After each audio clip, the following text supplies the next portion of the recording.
The New Republic was supposed to be the answer to tyranny. After the brutal reign of the Galactic Empire, the galaxy finally had a chance at peace. The rebels had fought and bled for freedom, and with the destruction of the second Death Star and the death of Emperor Palpatine, that dream seemed within reach. The promise of the New Republic was simple. No more Sith Lords pulling the strings of a galactic government, no more centralized authority so strong it could be twisted into oppression. Instead, this was meant to be a new era of democracy, fairness, and peace. But in less than 30 years, that dream would collapse. The New Republic would crumble, its fleets and armies were dismantled, its senate fractured, and when the First Order revealed its true strength, the Republic was annihilated in a single moment. The Hosnian system was wiped from existence, and with it, the heart of the New Republic was gone forever. Today, we're going to break down exactly why the New Republic failed, pulling tons of information from the canon encyclopedia, the Star Wars book, which I highly recommend. We'll look at how the New Republic's very foundation was built on instability, how the decisions made by its earliest leaders doomed it to weakness, how Imperial loyalists and warlords exploited those cracks, and why, in the end, the Republic was unprepared for the rise of the First Order. The seeds of failure were planted at the very beginning. After the Battle of Endor, the victorious Rebel Alliance declared itself the New Republic. Mon Mothma, one of the Alliance's foremost leaders, was elected as its first Chancellor. For many across the galaxy, Mothma represented the moral heart of the rebellion, an unshakable voice of reason who had opposed Palpatine from within the Senate before taking up arms against the Empire. Mothma wanted to ensure that the galaxy never again experienced the tyranny of the Empire. She believed the best way to do that was to prevent anyone from ever consolidating the kind of power that Palpatine had wielded. To achieve this, the New Republic was deliberately decentralized. Power was spread thin across its member worlds, with planetary governments given far more autonomy than they ever enjoyed under the Old Republic or the Empire. The hope was that this decentralized system would ensure no one leader could dominate the galaxy. One of Mothma's first actions was the signing of the Galactic Concordance at the Battle of Jakku. This treaty officially ended the Galactic Civil War, establishing peace between the New Republic and what remained of the shattered Empire. With Palpatine gone and Darth Vader dead, many surviving Imperial leaders accepted the Concordance. On paper, this was supposed to be the end of war. In practice, however, the cracks were already beginning to form. The Concordance granted leniency to many former Imperials.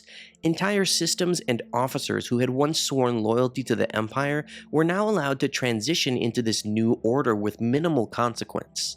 While this might have been framed as compassion, it also allowed Imperial loyalists to regroup in secret, biding their time. And as the years went on, those loyalists would play a far greater role in shaping the galaxy's future than the New Republic ever imagined. At its core, the New Republic was fragile. The leadership was determined not to repeat the mistakes of the past, but in their eagerness to avoid tyranny, they stripped away much of the strength that had kept the galaxy stable for generations. One of the Republic's most defining choices was the Military Disarmament Act. Passed under Mon Mothma's leadership, this act called for a massive reduction in military power. The goal was to eliminate the chance of another emperor raising a war machine as Palpatine had. Fleets were decommissioned, armies were drastically reduced, and the Republic deliberately chose to make itself weaker. What remained was a stripped-down defense force that, while symbolically important, was nowhere near the size or strength of the Imperial or Republic fleets that had once spanned the stars. On a practical level, this meant the New Republic could not respond quickly or effectively to growing threats. Criminal elements flourished in the wake of Imperial collapse, taking advantage of the chaos to carve out power for themselves. Planetary systems began to wonder whether membership in the Republic was even worth it. Many opted to go it alone, choosing independence over participation in a government that seemed unwilling or unable to protect them.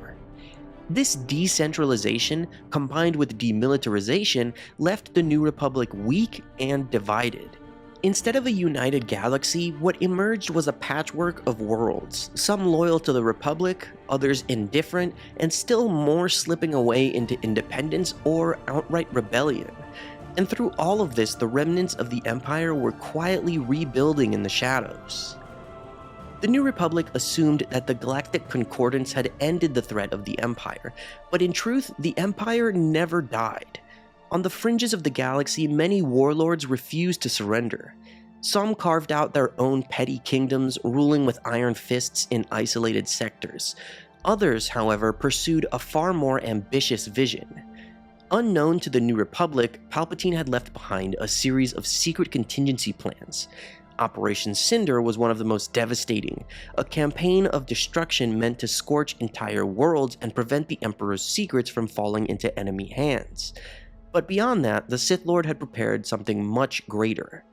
Admirals, warlords, and officers loyal to Sidious began gathering resources, ships, and followers, retreating into the unknown regions.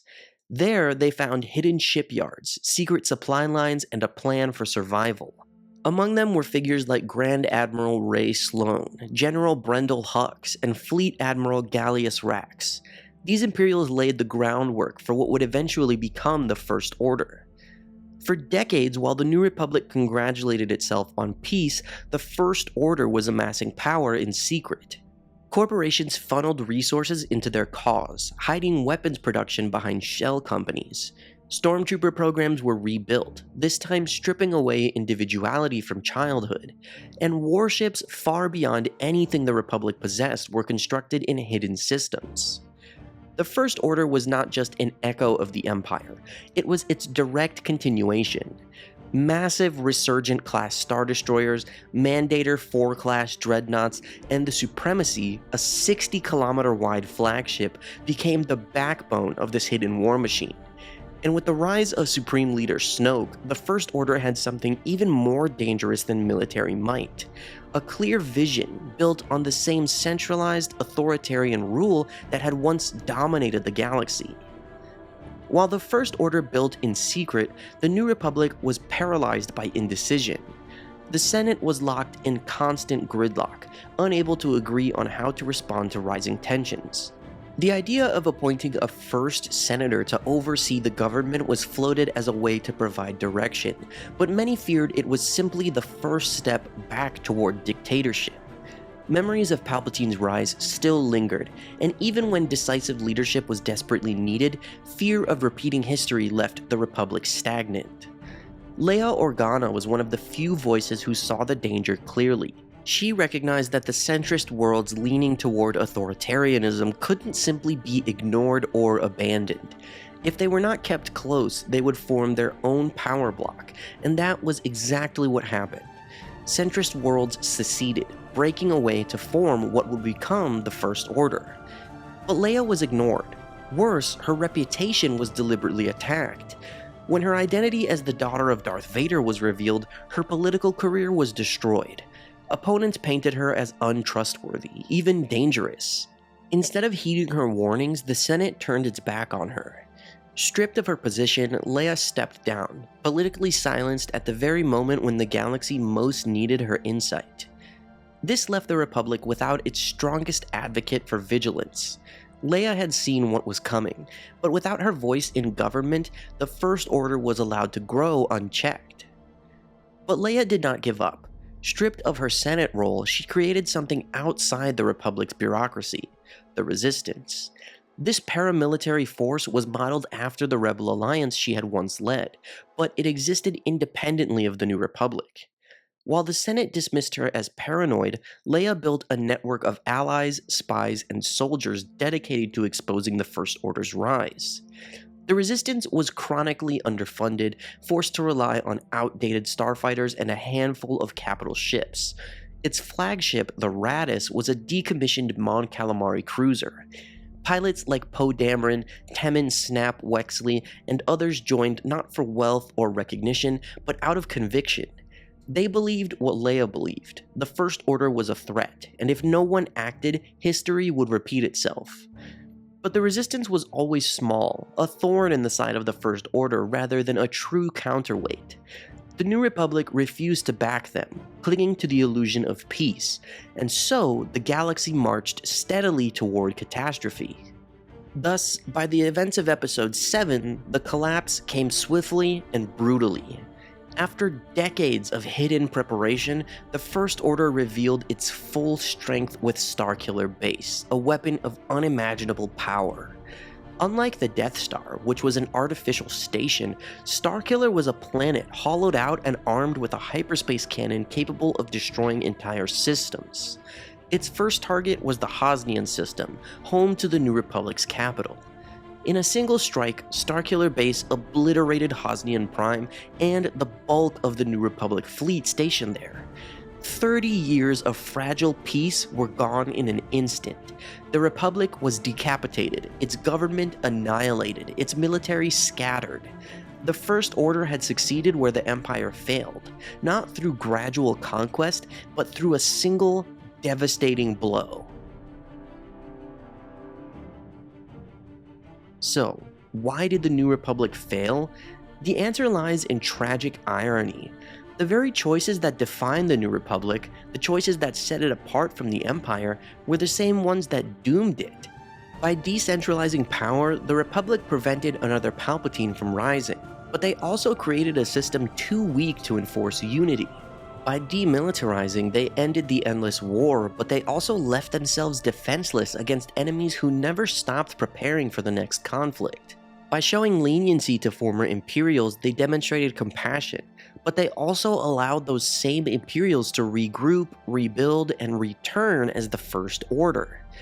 The New Republic lasted just 30 years. In their attempt to build a system that avoided tyranny, they built one that couldn't withstand crisis. The First Order rose because the New Republic failed to recognize that peace without strength is fragile, and idealism without vigilance is fatal.